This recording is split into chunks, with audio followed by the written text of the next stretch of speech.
Natuloy din pala mga kababayan yung prayer rally sa Tagum City kagabi po. So pinanood din natin pero pinalitan pala nila yung titulo po. Hindi na siya prayer rally kundi ginawang Defend the Flag Peste Rally. Ay, peste. Sorry. Peace Rally pala po ng Malibog. Ay, Malibog. Maisog pala. Maisog. Ikaw niyo, Mr. Maravillas. Mali ka na naman. Sorry na po. Tao lang. Pero parang tama yung hakbang ng Malibog. Kasi po ito, mga malilibog ito, mga kababayan, yung hinakot nila ng mga participants, ang leader po, Malibog, may kasong sexual abuse. Rape, sexual abuse, mga kababayan, ang kaso. Yung patron nila na dating Pangulo, 2 asawa. Ano ba? Yung anak na Vice Presidente, wag na. Baga ma-accuse tayong marites mga kababayan, ikuha na lang ninyo. I-post na lang ninyo ang yung hindi ko sinabi.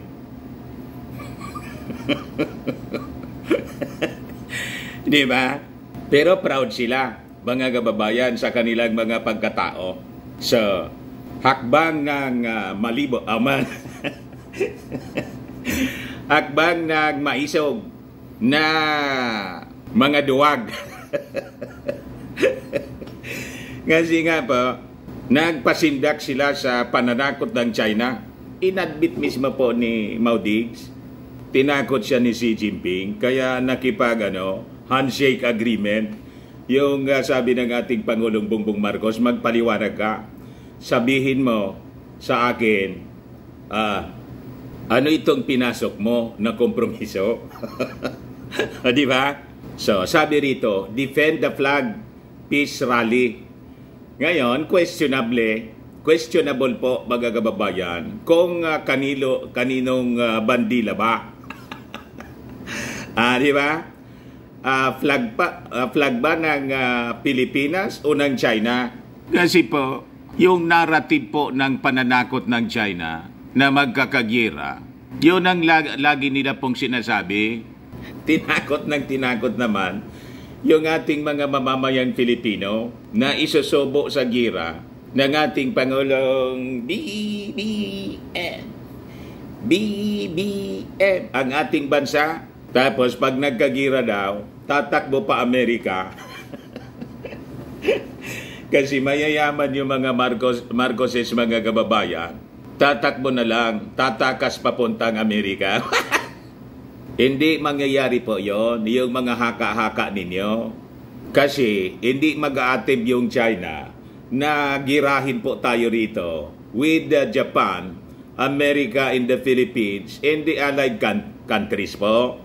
Solid po ngayon yung tatlong bansa, mga kababayan. Kaya siging panggatong ng China, gustong guluhin po yung ating gobyerno. At desidido sila na patalsikin yung ating Pangulong Bongbong Marcos. May panawagan na po si Pantaleon Alvarez sa Armed Forces. Yan po, mga kababayan, kailangan siguro ipa-review na to sa DOJ. Kung disconstitute, inciting to sedition po, pinapa-withdraw na ng support. Please withdraw your support to the Chief Executive. Yun ang panawagan niya sa Armed Forces. Di ba, mga kababayan? Nanggugulo po. Ginugulo nila yung ating bansa. At malamang sa malamang, yung China yung nasa likod po. Kasi pinagpapaliwanag na ng ating Pangulong. Nagmamadali po sila. Kasi nabuking po yung secret agreement. Ang nagbuko po ng secret agreement po, si kasama nila, nandun sa rally, si Harimau.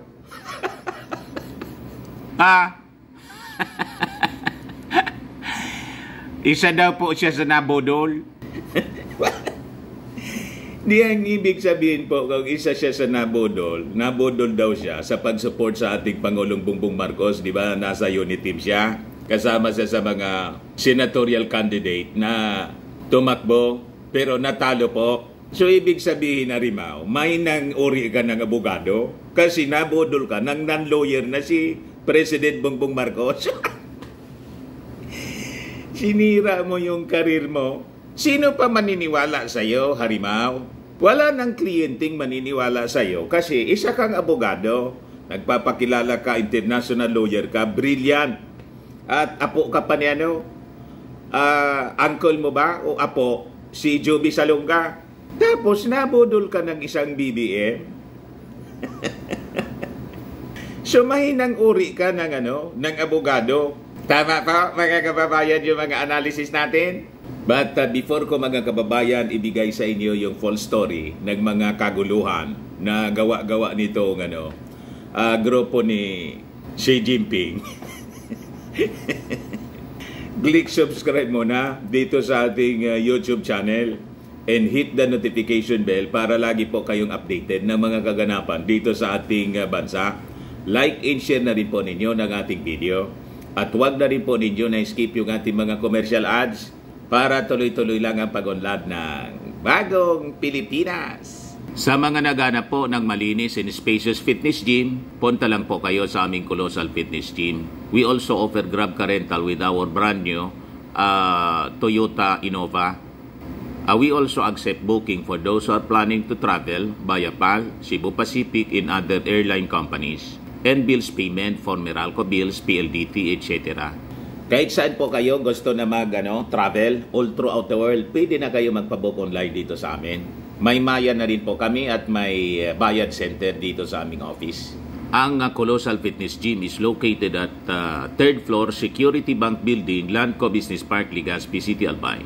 For inquiries, look for Chilon Maravillas, contact number 0966-802-0949.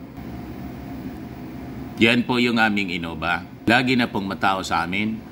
Na-set up na rin yung aming mga bagong gym equipment. May treadmill na rin po kami. Naman po yung aming ito naman po yung aming bagong product. Eye Glow Serum galing pong South Korea. Whitening po siya. Tingnan niyo yung epekto sa aking anak na architect entrepreneur. Yung mga inquiries ninyo, dumiritso na lang kayo sa kanyang messenger, Chris Maravillas. Ito naman po, mga kababayan, Firmax Firming and Lifting Cream. Pinapay dito sa mga pulses in affected area. Mainam po ito sa mga pains at paninigas ng mga kaso-kasoan. Ito po, Automax Radiant Serum. Sa mukha naman yung application. Anti-aging po siya. You will look 10 years younger than your age. Sa mga cancer patients naman po, baka lang gusto ninyo itong itry. Nengxia Red Mix Fruit Drink. Hindi man po siya gamot, food supplement siya. Kaya lang, gawa siya mga kababayan sa goji berry. Yung goji berry, may anti-cancer properties. O ngayon, mga kababayan, yung mga inquiries ninyo, dumiritso na lang kayo sa aming messenger sa Facebook para masagot namin agad. Ayos pa. Ayos na Mr. Maravillas. So balikan natin mga kababayan yung ating mga maiinit na kwento. Ano niya Mr. Maravillas yung masasabi mo sa crowd? Lahat man lang yun po inakot. Yung target nila mga sabi nila mga 100,000. Iwan ko kung man 10,000 yun. Baka kalahati nga lang po. And karamihan doon mga kababayan, mga mga members po ng church ni Pacquiao na nagkakanta-kanta mga kababayan ng 20 pesos na bugas.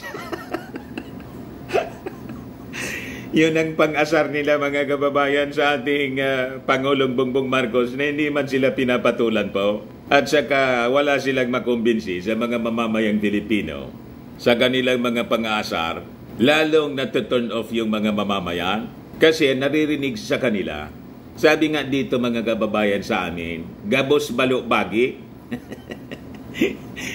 Paninira, sige hanap nila ng 20 pesos na bugas na Prinamis daw. Sabi nga natin, wala man prinamis po yung ating Pangulong Bongbong Marcos, kundi nag-aspire siya para sa mga mamamayang Filipino to reduce the price to at least 20 pesos para maging abot kaya ng mga mamamayan. Pag naayos na niya yung lahat, hindi man niyang sinabi na ura-urada kasi that is impossible. So ginagamit nila ito paulit-ulit sa propaganda. Hindi man po tumatalab sa ating mga mamamayang Pilipino. Kasi yung mga mahirap po, hindi na nga po 20 pesos na bugas per kilo. Libre na binibigay po. Ikot ng ikot po yung ating Pangulo. Saka pag hindi makaikot yung ating Pangulo, si Martin Romualdez at yung mga congressmen sa pamamagitan ng serbisyo fare at sako-sakong mga bigas yung pinamimigay. Paano nga hanap kayo ng 20 pesos na bugas na libre na nga? Di ba? At yung NT rice, mga kababayan, 25 pesos na po per kilo. Pero itong mga kampo ni Maudix, mga kababayan, hindi na nila maalala yung 7 pesos na prinamis mismo sa zona ni Maudix. Noong 2019, yan po. Official Gazette of the Republic of the Philippines. Rodrigo Roa Duterte Third State of the Nation Address.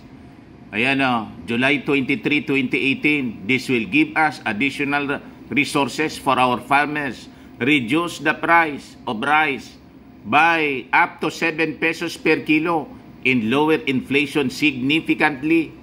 Official po Ano yung mga kampo ni Maudix? Limot nila yung naging promise ng kanilang patron na i-reduce sa 7 pesos. Sa zona pa niya, mga kababayan, sinabi, ang naalala nila, yung 20 pesos na bugas. Kita ninyo, mga kababayan, kung gaano kagunggong ito mga supporters ni Maudix. Hindi makalimutan yung 20 pesos na bugas. Nagsasayaw-sayaw doon sa Peste Rally, mga kababayan, sa Tagum City. Ay, Peace Rally po. Para kantsawan yung ating Pangulong Bibi. You see? Kaya walang maniwala po sa inyo. Wala kayong maraming mahikayat na mga mamamayang Filipino. Di ano yun, Mr. Maravillas, na sinasabi ninyong statement doon sa Peste Rally ni Harimau na nabodol siya? Ito po yung sinasabi niyo. As reported by Impact Leadership, isa ako sa nabodol. Former presidential spokesperson Harry Roque says he was one of the 31 million Filipinos deceived by President Ferdinand Marcos Jr. Sabi niya doon sa Peste Rally, gaya ng 31 million Filipinos, isa po ako sa nabodol noong nakalipas na taon. Nakalipas na taon? Last year ba sana yung eleksyon? Doon pa lang, mga kababayan, bodol na yung kanyang statement. Magto 2 years na po. Mali-mali yung mga statements ni Harry Roque. Paano nakalipas na taon? Tao lang naman po ako, gaya ninyo, kaya nabodol. Paano mabodol ang isang international law expert? Di ba? Pinangangalandakan ninyo na matalino kayo, isang magaling na abogado. Pagkatapos nabodol ka ng isang non-lawyer at sabi ni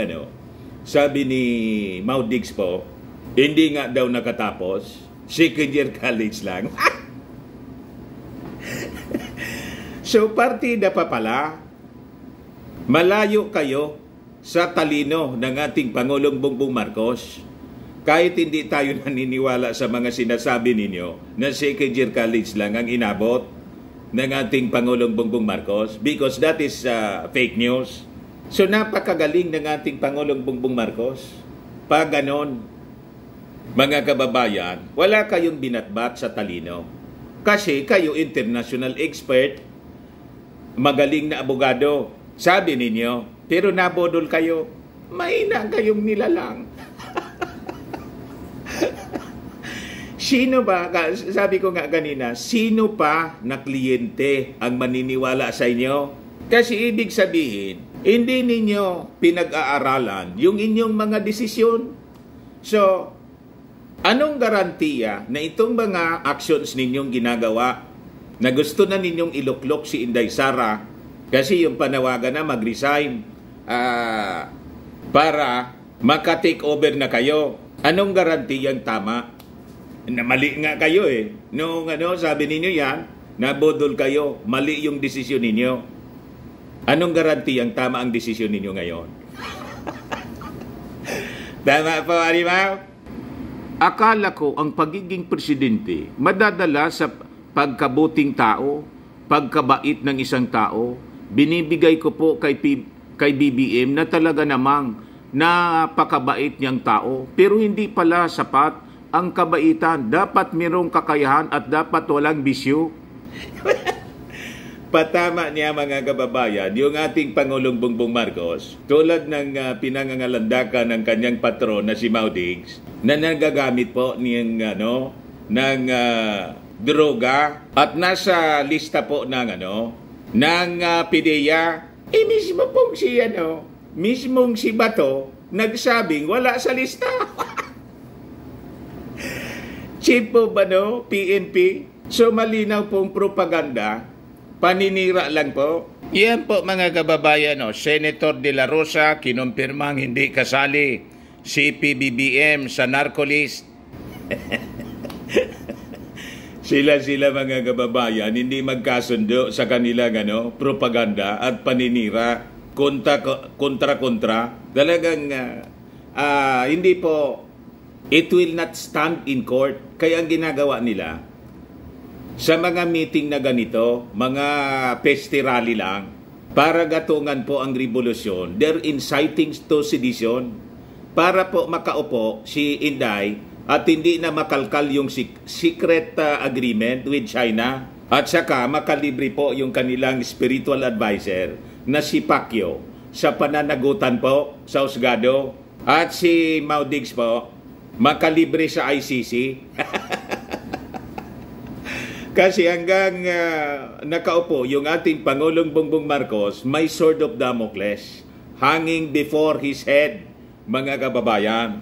Yun ang ikinatatakot nila. Kaya minamadali nila yung paggatong ng revolusyon and sa people power para maiupo po si Inday. And that is the agenda, mga kababayan, ng China. Si Bato mismo ang nagsabi. Pakinggan ninyo po yung balita dito. Ito po, report ng DWIC, mga kababayan. Matagal na to, January yata to, mga kababayan. 2 months ago. Ito, matapos po na sabihin ni Maudigs, doon sa yung December, prayer rally nila sa Davao, na nasa narcolis daw, PDEA, si President Bongbong Marcos. I-play ko po mga kababayan yung report ng DWIC. Senator De La Rosa kinumpirmang hindi kasali si PBBM sa narco list. Mismo si Senator Ronald Bato de la Rosa ang kumontra sa paratang ni dating Pangulong Rodrigo Duterte na narco list si Pangulong Ferdinand Bongbong Marcos Jr. Ano nga ba ang naging pahayag ni Senator De La Rosa tungkol sa alegasyon laban kay Pangulong Marcos? Alamin natin. January 28, 2024 sa ginanap na hakbang ng Maisug Leaders Forum sa Magallanes, Davao City, matatanda ang nanawagan si Mayor Sebastian Baste Duterte kay Pangulong Marcos na kung wala itong pagmamahal at aspiration para sa bansa, mag-resign na ito. Sa ngayong event, sinabi naman ni dating Pangulong Duterte na nakita niya umano ang pangalan ni Pangulong Marcos sa drug watch list ng Philippine Drug Enforcement Agency o PDEA. Pinasinungalingan nito ni Senator De La Rosa na nagsasabing wala sa anumang narco list ang pangalan ni Pangulong Marcos noong panahon niya bilang PNP chief. Diba? Nang kung inimbestigahan o pinaghinalaan si Pangulong Marcos sa paggamit ng ilegal na droga, binigyang diin ng senador na walang nangyayaring investigasyon. Sa ng pahayag ni Senator De La Rosa sa ulat na inilabas ng PIDEA na hindi kailanman napabilang si Pangulong Marcos sa kahit anong illegal drug database ng ahensya. You see? Wala. ako nagkita. Mga chismis lang. May mga chismis. Si Bato? Pero sa akin, yung sabi mo na listahan. Wala niya ako nakita. Wala ako nakita. Samantala, inihayag naman ni Senator Amy Marcos na humingi na ng paumanhin si Mayor Baste sa kanyang naging panawagan na magbitiw ang Pangulo. Anya, naging emosyonal lamang ang Davao City Mayor dahil natatakot itong So mismong yung Chief PNP ang nagsabi, wala sa lista ang ating Pangulong Bongbong Marcos. Ang bumasag mismo sa mga kasinungalingan nila ni Mau Diggs, yung kanyang Chief PNP. Kaya wala pong mapaniwala sa ating mga mamamayang Pilipino other than itong kakarampot mga kababayan na grupo nila. Yung mga DDS, nasabi ko nga mga kababayan, sa 32 million na boto ni Inday Sara during the election, ang 31 million plus diyan mga Marcos loyalists, kaya nanalo po siya, nanalo po si Inday ng mas mataas kaysa sa ating Pangulong Bongbong. Kasi yung mga bumoto sa ating Pangulo, bumoto kay Inday. Yung mga bumoto kay Inday, hindi po bumoto. Yung excess po ni Inday, yun ang hindi bumoto sa ating Pangulong Bongbong Marcos.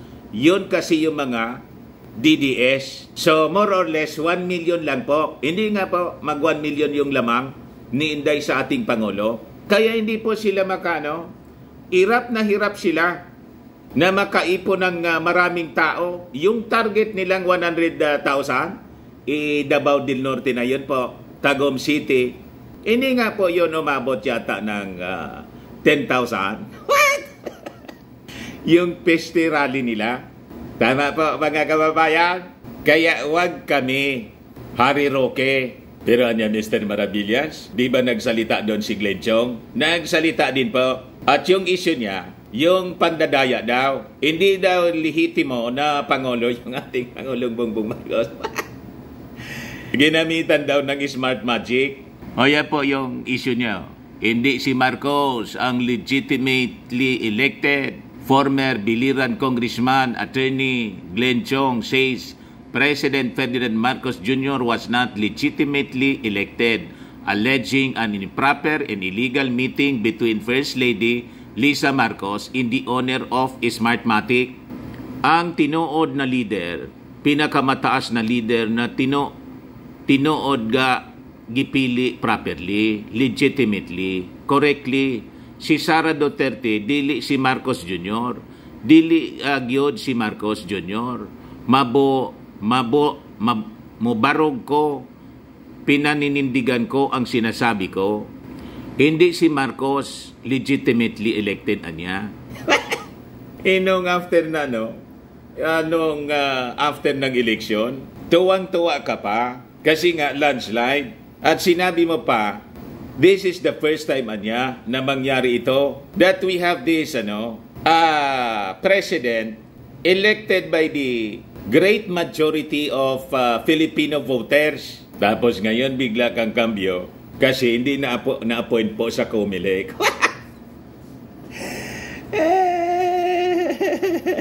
Yun ang sabi po ni Larry Gadon, mga kababayan, nag-ambisyon na ma-appoint po, kaya siya tumulong. Nang hindi ma-appoint, disgruntled po.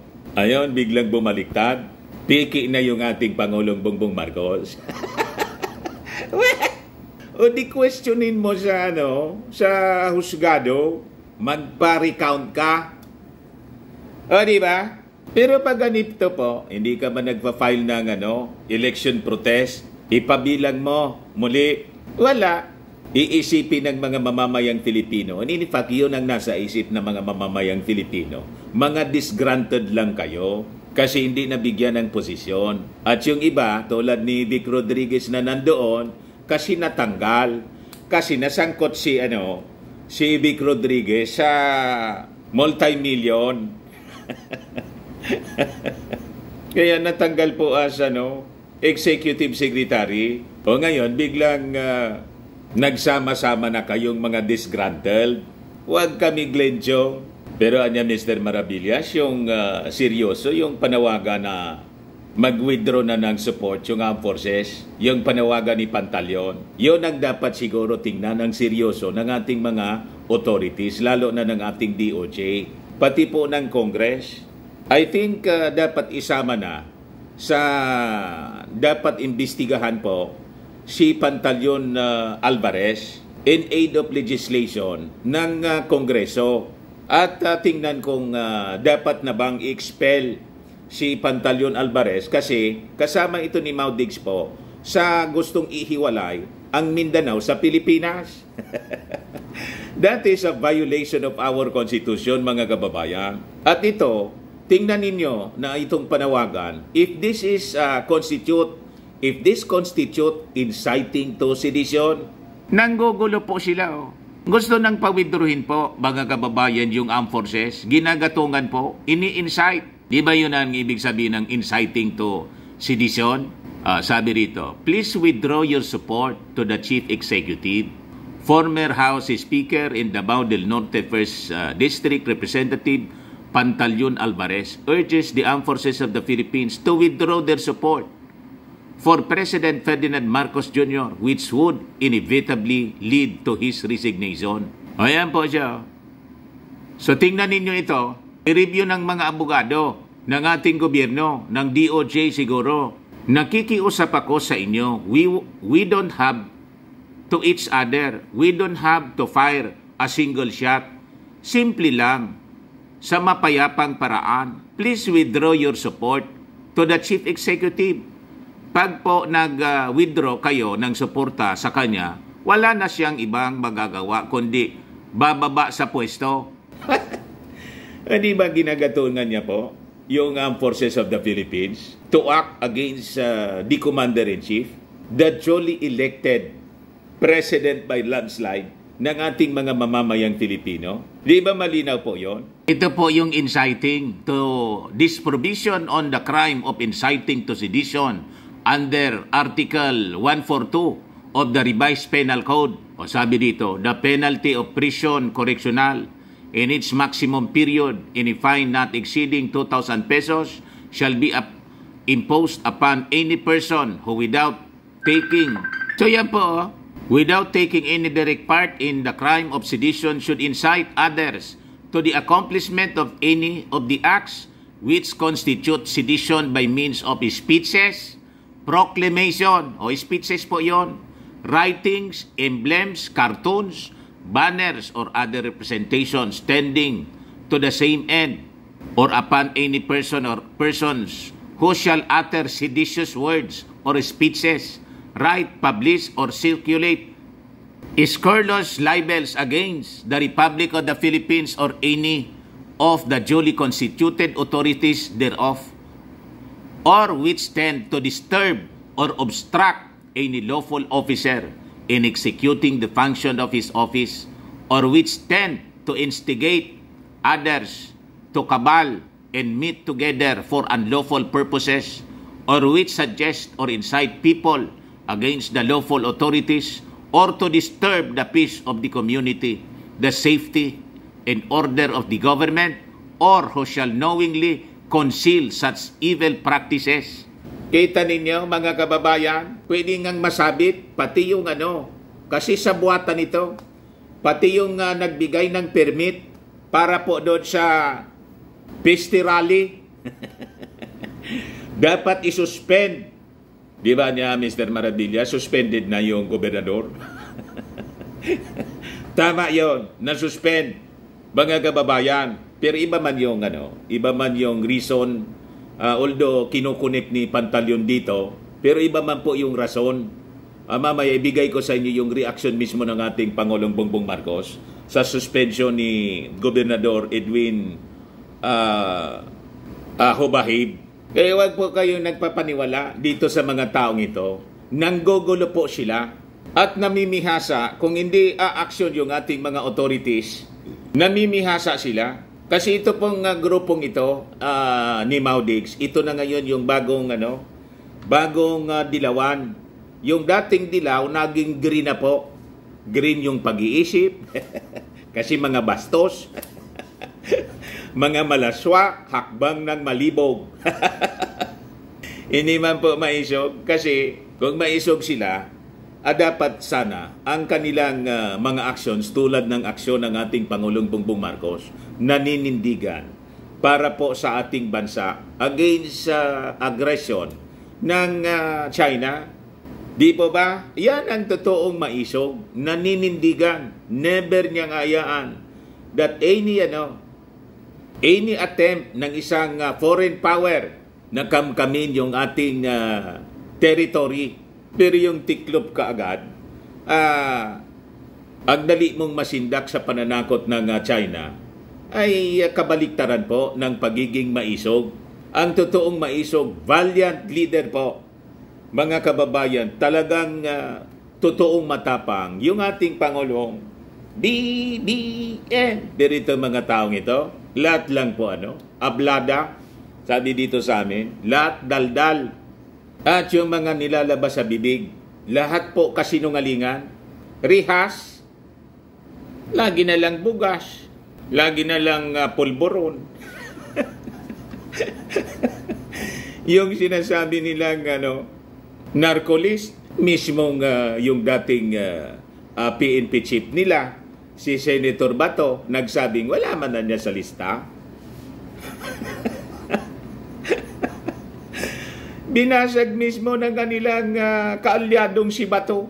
Ibig sabihin, in effect, sinasabi ni Bato, sinungaling yan niya si, sinungaling yan si Digong.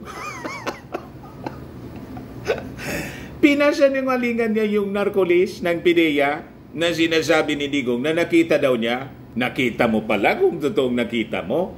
Bakit hindi mo inoperate? Di ba? Bakit mo tinago? Tapos ngayon mo nilalabas kasi gusto mong gatungan yung mga mamamayang Pilipinong mag-alsa at ilok-ilok yung anak mo. O di ba? Kitang-kita po masamang motibo at kumpirmado, nagawa-gawa lang yung kwento. Kasi pag ganon, ang tanong ngayon ng mga mamamayang Pilipino, ilan sa mga powerful na mga sinasabi ninyong nagagamit ng droga ang hindi ninyo inoperate kasi kakilala ninyo. Nag-backfire niya, Mr. Maravillas. Nag-backfire sa kanila. Kasi, lahat kasi nungalingan po. Mismong nagtestigo nagpa-interview si Bato. Wala man na niya sa lista. Wala man na PIDEA, narcolist, na nandun ang pangalang Bongbong Marcos. Ngayon, isa pa mga kababayan sa inaakusa sa ating buting Pangulong Bongbong Marcos na itong sinusulong niyang tiyatsa ay may motibo po na mag-extend ng term yung Pangulo. Wala man pong political provisions. Napakalinaw po na economic tiyatsa. So baseless po ito ng mga sinasabi ni Maudixo. Sabi rito, ex-President Duterte to Marcos, be happy, finish your term after 6 years. Bakit? Sino nagsabi sa inyo na gustong mag-extend beyond 6 years yung ating Pangulong Bongbong Marcos? Baka niya, Mr. Maravillas, tumira na naman ang fentanyl. Kaya kung ano-anong pumapasok sa kanyang isipan. Malamang po, pero I think medyo konti yung tama niya. Hindi masyado nagmumura ng marami. May mga pagmumura siya, pero hindi masyado. Nag-joke-joke siya. Ginawa niyang joke-joke yung paggamit daw ng ating Pangulong Bongbong. Palagpakan naman po yung kanilang mga minions. So mahalata po ninyo na nagpo-propaganda lang po sila. Baseless yung lahat nilang mga sinasabi para gatungan lang po yung revolusyon at iloklok yung kanyang anak na si Inday sa pagkapangulo. Kasi pag hindi nila mailoklok, malalagay sila sa napakalaking accountability. Kasi yung ating Pangulong Bongbong Marcos ay pinapaliwanag na siya. Magpaliwanag ka niya. Ano yung ginawa mong pinasok mong kompromiso sa China? Tama ba? Ito yung sinasabi niya rito. Walang katuturan po ito. Baseless accusation. President Ferdinand Marcos Jr. should be content in no longer eye for a term extension after his 6-year rule, according to former Chief Executive Rodrigo Roa Duterte. During a Sunday evening rally in Tagum City, Davao del Norte, Duterte again aired his opposition against the government's ongoing push for charter change. Napakalinaw po na wala man sa agenda yung political amendments. Economic amendment man lang po, pero paulit-ulit nilang ini-insist na may intensyon na political. Wala pong katotohanan ng ganong linya ng mga kwento nila. Tinahi-tahi lang po nilang kwento. It is just a product, a figment of their imagination. Bunga ng kanilang imahinasyon, mga kababayan. Duterte likewise told Marcos to appreciate the chance given to him by the Filipino people even after what happened during the term of his father, former President Ferdinand Marcos Sr. O, kita ninyo, yung speech, mga kababayan, ni Mau Diggs contradicts the accusation of Glenn Chong. Si Glenn Chong, illegitimate president daw yung ating Pangulong Bongbong. Pero sa speech ni Mau Diggs, nire-recognize niya na nanalo ang ating Pangulong Bongbong. Binigyan ng chance ng mga mamamayang Filipino. Di ba malinaw yon? Mr. President, be happy and finish your term for 6 years, Duterte said during a rally held in Davao del Norte on Sunday evening.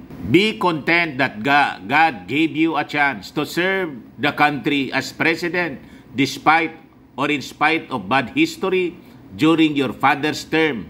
Still, Filipinos gave you understanding. Diba? Kontra-kontra, mga kababayan, yung mga speeches nila. Paano hindi magkontra-kontra? Tahi-tahi lang kasi yung kanilang mga kwento. What? Gumawa-gawa lang po sila, mga kababayan, ng kwento para gatungan yung mga mamamayang Pilipino na mag-alsa laban sa ating Pangulo. Wala kayong makukumbinsi. Makukumbinsi ninyo yung mga dati lang, tulad ng mga minions ni mga members ng church ni Pacquiao. Kasi si Pacquiao po, yung mga members niya, brainwash na yon. Naniwala nga na si Pacquiao po, appointed son of God, hindi man po makapakita ng appointment. Di ba? May-ari daw siya ng sanlibutan. Asa ng titulo mo? I-present mo.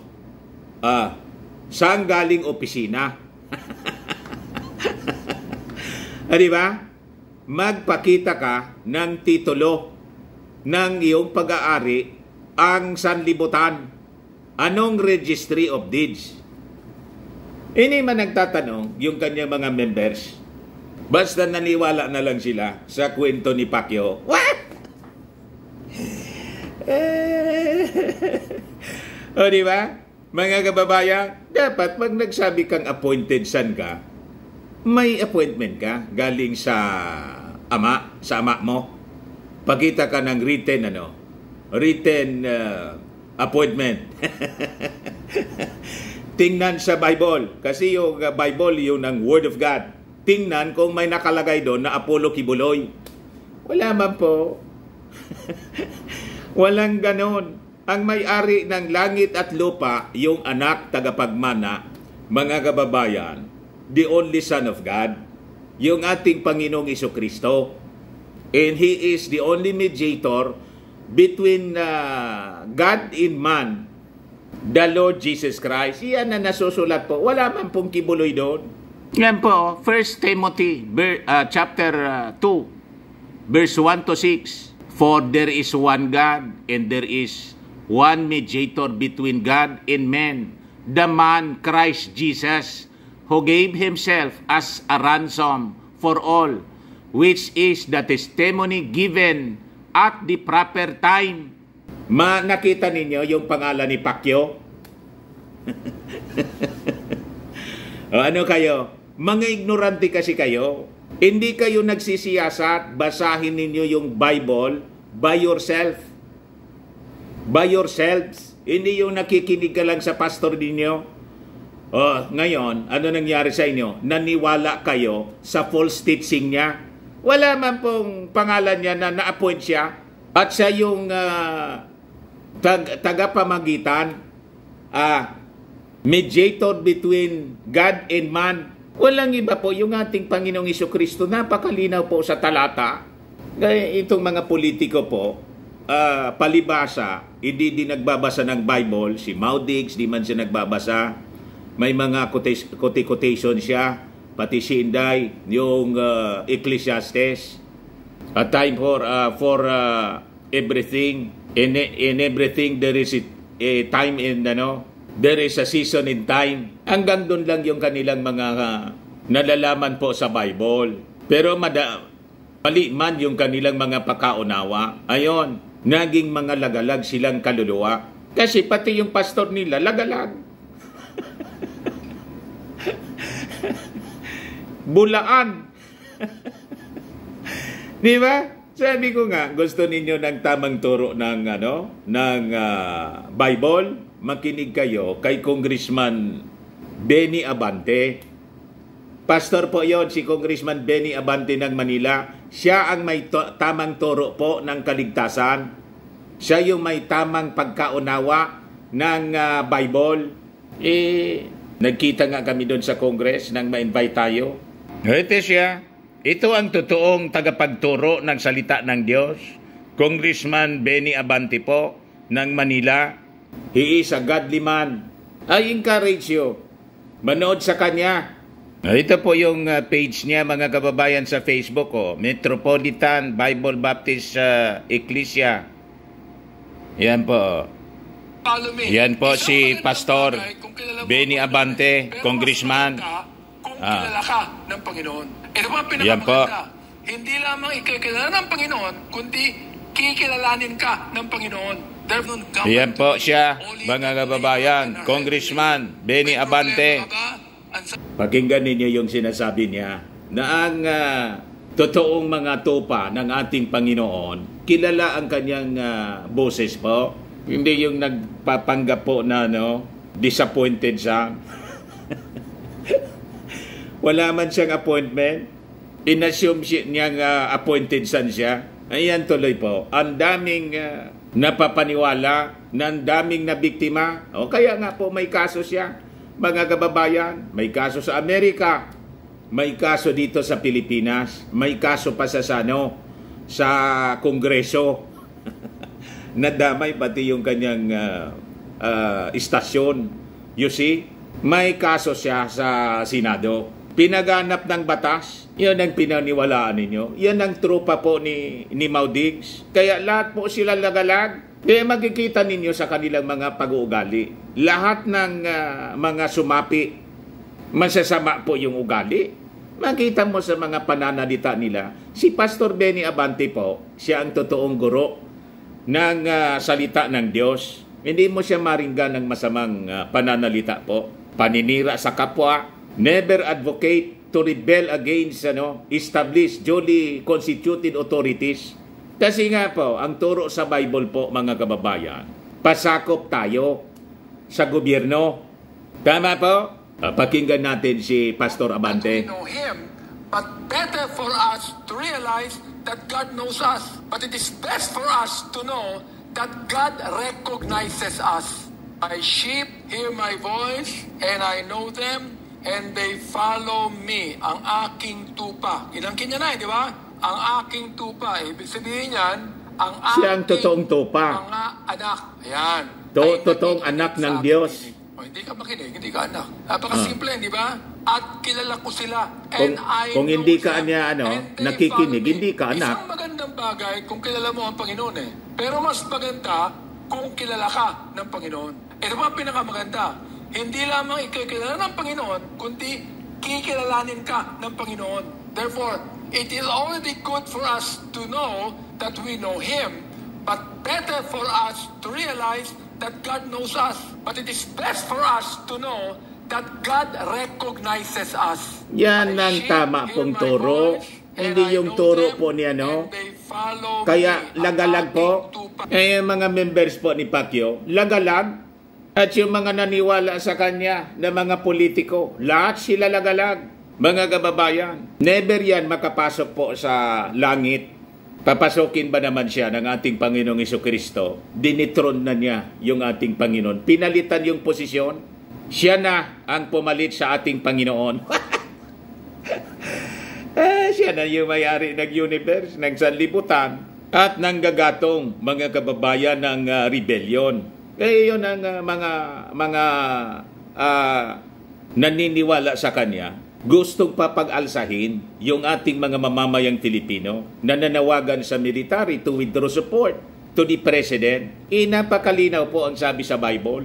Yan po, Romans 13 verse 1. Let every soul be subject to the governing authorities, for there is no authority except from God, and the authorities that exist are appointed by God. So, ang appointed po ng ating Panginoong Diyos, yung nakaupo na governing authorities. Yan yung ating Pangulong Bongbong Marcos at ang kanyang administrasyon. And sabi rito po, consequently, whoever rebels against the authority is rebelling against what God has instituted, and those who do so will bring judgment on themselves. So pag nagkakaso po kayo ng sedisyon at nakulong kayo, yun ang judgment sa inyo ng ating Panginoong Diyos. Bakit? You rebel against duly constituted authorities. Kasi you go against what God has instituted. Napakalinaw po. Ang kinukontra po ninyo mismo yung Diyos, rebelling against what God has instituted. And those who do so will bring judgment on themselves. Kaya po, pag kinasuhan kayo ng ating gobyerno at nakulong kayo, huwag ninyong sisisihin yung ating Pangulong Bongbong Marcos, yung ating mga authorities na sinisikil ang inyong karapatan.